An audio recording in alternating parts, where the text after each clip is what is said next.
नमस्कार, मैं हूं अंकुर और आप देख रहे हैं सत्य हिंदी। सत्य हिंदी के बुलेटिन में एक नजर अब तक की सुर्खियों पर। कांग्रेस के वरिष्ठ नेता पी चिदम्बरम ने इलेक्टोरल बॉन्ड से बीजेपी को मिलने वाले चंदे को लेकर सवाल उठाए और मोदी सरकार को निशाने पर लिया है। चिदम्बरम ने ट्वीट कर आरोप लगाया है कि अब तक बेचे गए 12,000 करोड़ रुपए से अधिक के इलेक्टोरल बॉन्ड का बड़ा हिस्सा कॉरपोरेट्स द्वारा गुमनाम रूप से बीजेपी को दान किया गया है। चिदम्बरम ने यह दावा करते हुए कहा कि कॉरपोरेट के द्वारा दिया गया चंदा सरकार को उसके द्वारा किए गए कई एहसानों के लिए धन्यवाद देने का एक तरीका है। इसके साथ ही पूर्व केंद्रीय मंत्री ने इस बात पर भी हैरानी जताई कि कॉरपोरेट्स गैर पारदर्शी इलेक्टोरल बॉन्ड सिस्टम के जरिए दान करने के लिए इतने उत्सुक क्यों हैं। उन्होंने कहा कि कॉरपोरेट चुनावी बॉन्ड के जरिए चंदा इसलिए नहीं देते हैं कि उन्हें लोकतंत्र से प्यार है, ये सरकार के एहसानों के लिए धन्यवाद करने का एक तरीका है। कांग्रेस के वरिष्ठ नेता और पूर्व वित्त मंत्री ने कहा, ये एक साफ व्यवस्था है, एहसान चुपचाप किया जाता है, पुरस्कार गुप्त रूप से प्राप्त होते हैं, हमारा गुमनाम लोकतंत्र अमर रहे। 4 दिन से लापता कर्नाटक बीजेपी विधायक मदल विरूपाक्षप्पा का आज जोरदार स्वागत किया गया। एकदम हीरो की तरह विधायक अपने बेटे को रिश्वत लेते रंगे हाथों पकड़े जाने और उनके घर से करोड़ों रुपए मिलने के बाद से लापता थे।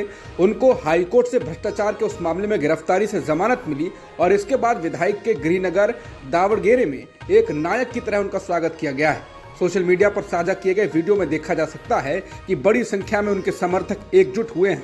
लोग पटाखे फोड़ रहे हैं और उनकी कार पर फूलों की बारिश की जा रही है। वीडियो में उनके समर्थक उनके समर्थन में नारे लगाते हुए भी देखे जा रहे हैं। ऑल्ट न्यूज के मोहम्मद जुबैर ने इसका वीडियो साझा किया।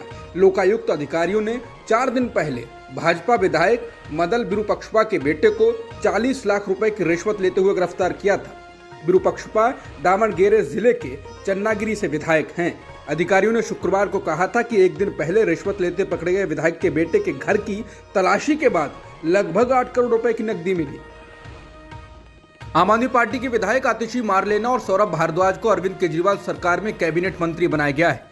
राष्ट्रपति द्रौपदी मुर्मू ने दिल्ली के मुख्यमंत्री अरविंद केजरीवाल की सिफारिश पर सौरभ भारद्वाज और आतिशी को दिल्ली कैबिनेट में मंत्री नियुक्त किया है।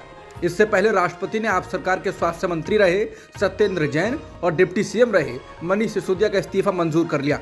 सिसोदिया और सत्येंद्र जैन अलग अलग आरोपों में ईडी सीबीआई की जांच के दायरे में हैं। दोनों ही नेता फिलहाल तिहाड़ जेल में हैं। बता दें, ग्रेटर कैलाश से विधायक सौरभ भारद्वाज इस वक्त आम आदमी पार्टी के राष्ट्रीय प्रवक्ता हैं और दिल्ली जल बोर्ड के उपाध्यक्ष भी हैं। वहीं आतिशी मारलेना कालकाजी से विधायक हैं। वो दिल्ली के पूर्व शिक्षा मंत्री मनीष सिसोदिया के साथ मिलकर शिक्षा के क्षेत्र में काम कर चुके हैं। कर्नाटक में आगामी विधानसभा चुनाव से पहले कांग्रेस प्रदेश अध्यक्ष डीके शिवकुमार ने एक इंटरनल सर्वे का हवाला देते हुए दावा किया है कि कर्नाटक विधानसभा चुनावों में कुल 224 सीटों में से 140 से अधिक सीटों पर कांग्रेस जीत रही है। पार्टी के प्रदेश अध्यक्ष डीके शिवकुमार ने मंगलवार को यह तब दावा किया जब भाजपा के 2 पूर्व विधायक और मैसूर के पूर्व मेयर को वो पार्टी में शामिल करा रहे थे। कांग्रेस प्रदेश अध्यक्ष ने इसके साथ ये भी दावा किया कि आने वाले दिनों में हम उन मौजूदा विधायकों की सूची भी जारी करेंगे जो जल्द ही पार्टी में शामिल होने वाले हैं। उन्होंने कहा कि इस संबंध में चर्चा चल रही है, मैं फिलहाल किसी का नाम का खुलासा नहीं करूंगा। डीके शिवकुमार ने कहा, हमारे पहले के सर्वे में हमें 136 सीटें मिलने का अनुमान जताया गया था। अब हमारे सर्वे में हमें 140 सीटें मिलने का दावा किया जा रहा है। बदलाव शुरू हो गया है, हम राज्य की यात्रा करते हुए देख रहे हैं। उन्होंने दावा किया कि भाजपा 2022 के गुजरात चुनाव के बाद ही यहां चुनाव कराना चाहती थी और उन्होंने अधिकारियों से भी बात की थी, लेकिन इसमें देरी हो रही है। शिवकुमार ने आगे कहा, कारण यह है कि बीजेपी को लगता है कि उन्हें जितने अधिक दिन मिलेंगे उनके लिए वो फायदेमंद होगा, इसलिए इस तरह की कोशिश कर रहे हैं। लोकतंत्र के पैमाने पर लगातार भारत की रैंकिंग गिरने की रिपोर्टों के बीच ही अब एक और रिपोर्ट सचेत करने वाली है। स्वीडन में गोथेनबर्ग विश्वविद्यालय में वीडेम यानी वैरायटी ऑफ डेमोक्रेसी की एक नई रिपोर्ट में कहा गया है कि भारत पिछले 10 साल में सबसे बदतर निरंकुश शासन करने वालों में से एक है।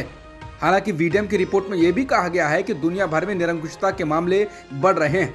इसने कहा है कि 2022 के अंत तक दुनिया की आबादी का 72% लोग निरंकुशता में रह रहे थे, जिनमें से 28% तो क्लोज्ड ऑटोक्रेसी यानी संकीर्ण निरंकुशता में थे।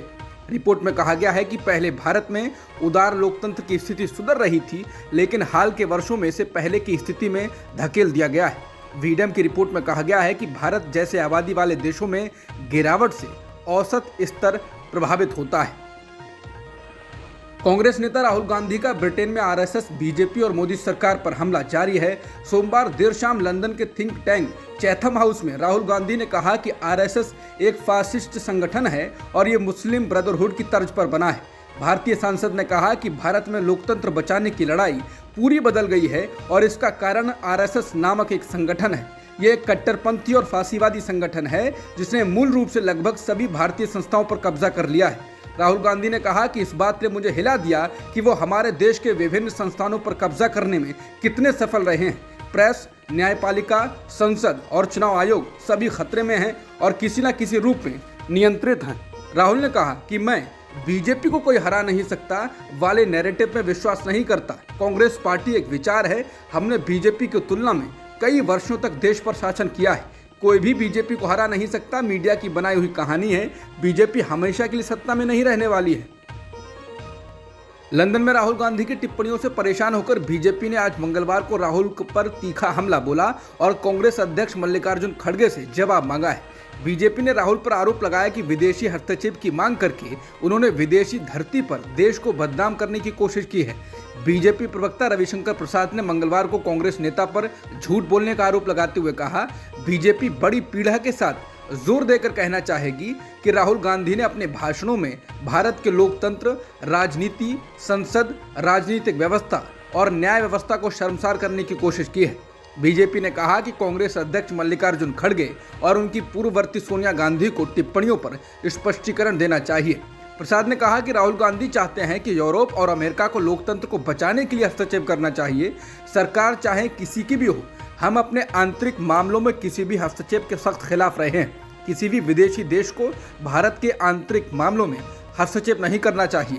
रविशंकर ने कहा, श्री खड़गे, बीजेपी जानना चाहती है, अगर आपको लगता है कि आप कांग्रेस के निर्वाचित अध्यक्ष हैं तो क्या आप राहुल गांधी की गैर जिम्मेदाराना और शर्मनाक टिप्पणियों का समर्थन करते हैं कि अमेरिका और यूरोप को भारत में लोकतंत्र बहाल करने के लिए हस्तक्षेप करना चाहिए? अगर आप नहीं करते हैं तो उन्हें अस्वीकार करें। सोनिया जी, बीजेपी आपसे आग्रह करना चाहेगी, आप पूरी तरह से गैर जिम्मेदार टिप्पणियों पर अपना रुख स्पष्ट करें। राहुल गांधी पर बीजेपी नेता रविशंकर प्रसाद के हमले के बाद कांग्रेस पार्टी ने भी पलटवार किया। कांग्रेस नेता जयराम रमेश ने ट्वीट कर कहा कि रविशंकर प्रसाद वही काम कर रहे हैं जो वो और उनके सुप्रीमो करते हैं, तोड़ना मरोड़ना, बदनाम करना और साफ साफ झूठ बोलना। वहीं कांग्रेस प्रवक्ता पवन खेड़ा ने रविशंकर प्रसाद पर तंज कसा और चुटकी लेते हुए कहा कि प्रासंगिकता और पुनः रोजगार की तलाश करने की कोशिश कर रहे एक सत्तारूढ़ दल के एक बेरोजगार नेता को देखने से ज्यादा मनोरंजक कुछ नहीं है। विपक्षी नेताओं के बयानों को तोड़ मरोड़ कर पेश करने का काम करने वाले अपना पसंदीदा नारा अब की बार ट्रंप सरकार भूल जाते हैं। नौकरी के बदले जमीन मामले में सीबीआई की एक टीम मंगलवार को मीसा भारती के पिता और पूर्व रेल मंत्री लालू यादव से पूछताछ करने उनके दिल्ली स्थित आवास पर पहुंची। हालांकि घुटने की सर्जरी के बाद लालू प्रसाद की तबीयत ठीक नहीं है और वो बोल भी नहीं पा रहे हैं। सीबीआई ने इसी मामले में कल सोमवार को लालू प्रसाद की पत्नी और बिहार की पूर्व मुख्यमंत्री राबड़ी देवी से भी पूछताछ की थी। बता दें, लालू यादव आरजेडी के संस्थापक हैं। हाल ही में लालू यादव ने 2024 के लोकसभा चुनाव में बीजेपी को हराने का संकल्प दोहराया है। बिहार के सीएम नीतीश कुमार की तरह लालू भी विपक्षी एकता की कोशिश कर रहे हैं। लालू यादव से सीबीआई की पूछताछ की टाइमिंग काफ़ी महत्वपूर्ण मानी जा रही है। आरजेडी इसको 2024 से जोड़ रही है। उसका कहना है कि बीजेपी बिहार में हार के डर से ऐसा कर रही है। आरजेडी नेता और बिहार के डिप्टी सीएम तेजस्वी यादव ने कल ही कहा था कि ये सिलसिला 2024 तक चलता रहेगा। आरजेडी सुप्रीमो लालू प्रसाद यादव से सीबीआई की पूछताछ पर लालू की बेटी रोहिणी आचार्य ने ट्वीट कर गुस्सा जताया है। उन्होंने ट्वीट कर कहा है कि पापा को लगातार परेशान किया जा रहा है, अगर उन्हें कुछ हुआ तो मैं किसी को नहीं छोड़ूंगी। उन्होंने कहा कि पापा को तंग कर रहे हैं, ये ठीक बात नहीं, ये सब याद रखा जाएगा। समय बलवान होता है, उसमें बड़ी ताकत होती है, ये याद रखना होगा। उन्होंने कहा कि पापा को ये लोग तंग कर रहे हैं, अगर उनके तंग करने के कारण उन्हें जरा भी परेशानी होगी तो दिल्ली की कुर्सी हिला देंगे। अब बर्दाश्त करने की सीमा जवाब दे रही है। बता दूं, लालू प्रसाद यादव का हाल ही में किडनी ट्रांसप्लांट हुआ था। उनकी बेटी रोहिणी आचार्य ने ही उनको अपनी किडनी दान की थी। इलाज के बाद हाल ही में लालू सिंगापुर से भारत लौटे हैं और अब उनसे सीबीआई पूछताछ शुरू कर चुकी है।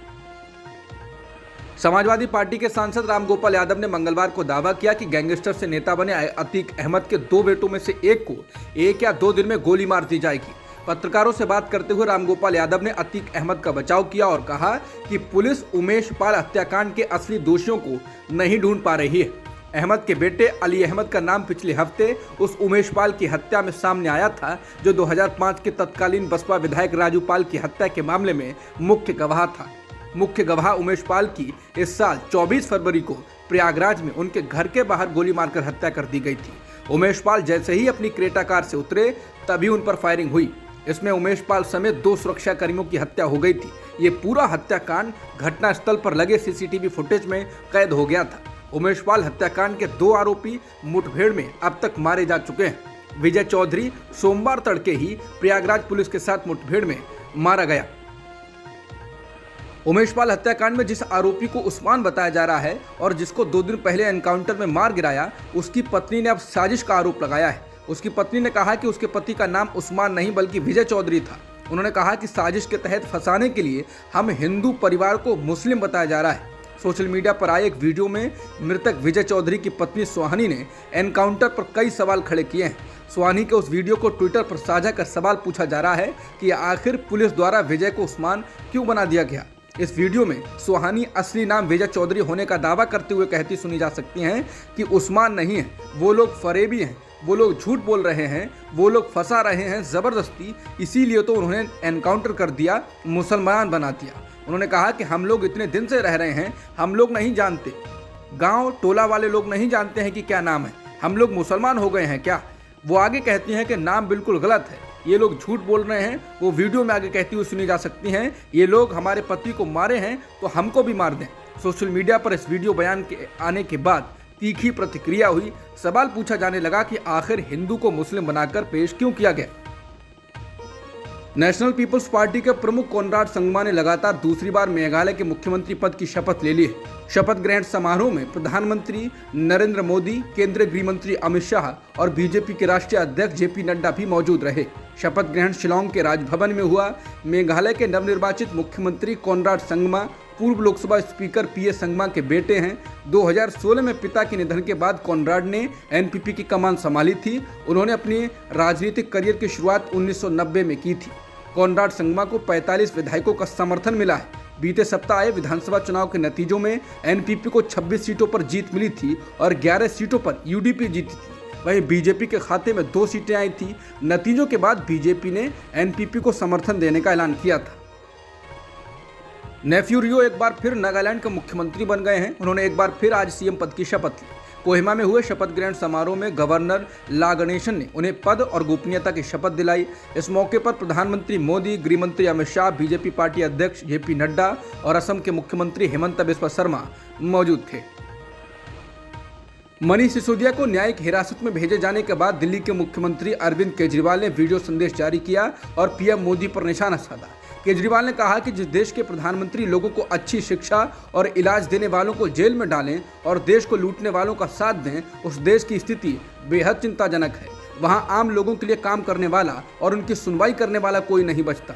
केजरीवाल ने कहा कि मनीष सिसोदिया ने शिक्षा का नया मॉडल बनाया जिससे गरीबों के बच्चों को भी अच्छी शिक्षा मिल सके।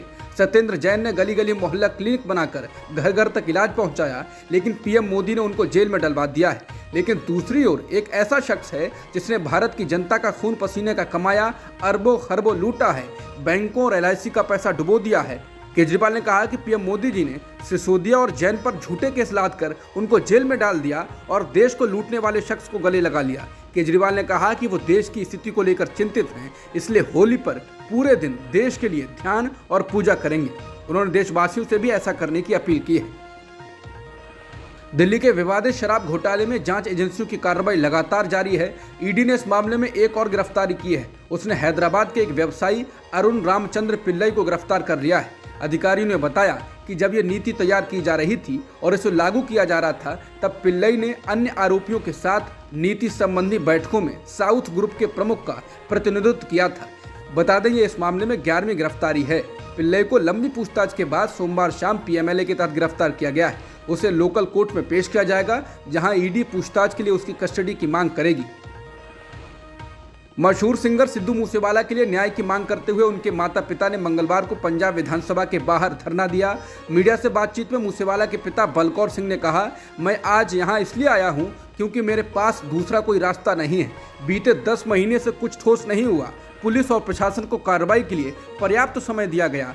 हकीकत यह है कि केस को दबाया जा रहा है, अहम गवाहों को हटाया जा रहा है और कुछ भी हमारे पक्ष में नहीं है। इसलिए हम विधानसभा के बाहर बैठने को मजबूर हैं। उन्होंने कहा कि बेटी की हत्या के मुख्य अभियुक्त अभी भी आज़ाद घूम रहे हैं। मूसेवाला के पिता ने मामले की जांच सीबीआई से कराने की मांग भी की। बता दें, सिद्धू मूसेवाला की बीते साल गोली मारकर हत्या कर दी गई थी। दिल्ली हाईकोर्ट ने ओटीटी प्लेटफॉर्म टीवीएफ की वेब सीरीज कॉलेज रोमांस को अश्लील कंटेंट बताते हुए एफआईआर के आदेश को बरकरार रखा। मामले पर सुनवाई करते वक्त दिल्ली हाईकोर्ट की जस्टिस स्वर्णकांत शर्मा ने कहा कि उन्हें खुद ईयरफोन लगाकर एपिसोड देखने पड़े क्योंकि इसमें जिस तरह की भाषा इस्तेमाल की गई है, अगर उसे सार्वजनिक तौर पर सुनती तो लोग चौंक जाते। जस्टिस स्वर्णकांता शर्मा ने कहा, उन्होंने अपने चैम्बर में हेडफोन लगाकर इस सीरीज के एपिसोड देखे। इस तरह की भाषा ना तो कोई सार्वजनिक तौर पर इस्तेमाल करता है और ना ही अपने परिवार में ऐसी बात करता है। उन्होंने कहा, ये वो भाषा नहीं है जो इस देश के युवा या नागरिक संवाद के लिए इस्तेमाल करते हैं। दिल्ली हाईकोर्ट ने अतिरिक्त मुख्य मेट्रोपॉलिटन मजिस्ट्रेट के उस आदेश को बरकरार रखा जिसमें अदालत ने दिल्ली पुलिस को तीनों आरोपियों के खिलाफ एफआईआर दर्ज करने का आदेश दिया था। जस्टिस शर्मा ने अपने आदेश में लिखा कि न्यायालय इस निष्कर्ष पर पहुंचा है कि सीरीज के डायरेक्टर सिमरनप्रीत सिंह और एक्टर अपूर्व अरोड़ा सेक्शन 67 और सेक्शन 67A के तहत कार्रवाई के लिए जिम्मेदार हैं। पाकिस्तान के पूर्व प्रधानमंत्री इमरान खान को इस्लामाबाद हाईकोर्ट से राहत मिली। हाईकोर्ट ने तोशाखाना मामले में इमरान खान के खिलाफ गैर जमानती गिरफ्तारी वारंट को 13 मार्च तक के लिए निलंबित कर दिया। इससे पहले दिन में फैसले को सुरक्षित रख लिया गया था। इसके साथ ही कोर्ट ने इमरान खान को 13 मार्च को जिला एवं सत्र अदालत में पेश होने का निर्देश दिया है। बता दें, पिछले सप्ताह तोशाखाना मामले में उनको कोर्ट नहीं पहुंचने पर जिला और सत्र अदालत ने उनके खिलाफ गैर जमानती वारंट जारी किया था। इसके बाद इमरान खान को आवास पर पुलिस गिरफ्तार करने भी पहुंची, लेकिन वो वहां मौजूद नहीं थे। बता दें, इमरान खान पर आरोप है कि उन्होंने तोशाखाना से लिए गिफ्ट की जानकारी चुनाव आयोग से छुपाई। मालूम हो कि तोशाखाना पाकिस्तान में एक सरकारी विभाग है। इसमें प्रधानमंत्री, राष्ट्रपति या दूसरे बड़े अधिकारियों को किसी विदेशी दौरे या यात्रा पर मिले कीमती तोहफों को रखा जाता है। बांग्लादेश की राजधानी ढाका में एक बाजार में मौजूद 7 मंजिला कमर्शियल इमारत में हुए धमाके से कम अभी तक 14 लोगों की मरने की खबर है, जबकि 100 से अधिक घायल हो गए हैं। समाचार एजेंसी AFP ने खबर दी है कि धमाका गुलिस्तान के इलाके में इस इमारत की 4थी और 5वीं मंजिल पर हुआ। ये इलाका देश में होलसेल सामान का गढ़ माना जाता है। PTI ने DMCH आउटपोस्ट पर तैनात इंस्पेक्टर बच्चू मियां के हवाले से खबर दी कि घायलों को इलाज के लिए ढाका मेडिकल कॉलेज अस्पताल में भर्ती कराया गया। उन्हें अस्पताल के इमरजेंसी वार्ड में भर्ती कराया गया है। अब तक इस बारे में कोई जानकारी नहीं मिल पाई है कि धमाके की वजह क्या है। महिला प्रीमियर लीग में आज दिल्ली कैपिटल्स और यूपी वॉरियर्स के बीच मुंबई के DY पाटिल स्टेडियम में मैच खेला जा रहा है। यूपी वॉरियर्स की कप्तान एलिसा हीली ने टॉस जीतकर पहले गेंदबाजी का फैसला किया है। लीग के 5वें मुकाबले तक दोनों ही टीमों ने अपना पहला मैच जीत लिया है। दिल्ली की टीम ने अपने पहले मैच में RCB को और यूपी की टीम ने गुजरात को हराया था। अब तक की खबरों में इतना ही। बाकी खबरों के लिए बने रह सकते हैं आप सत्य हिंदी के साथ।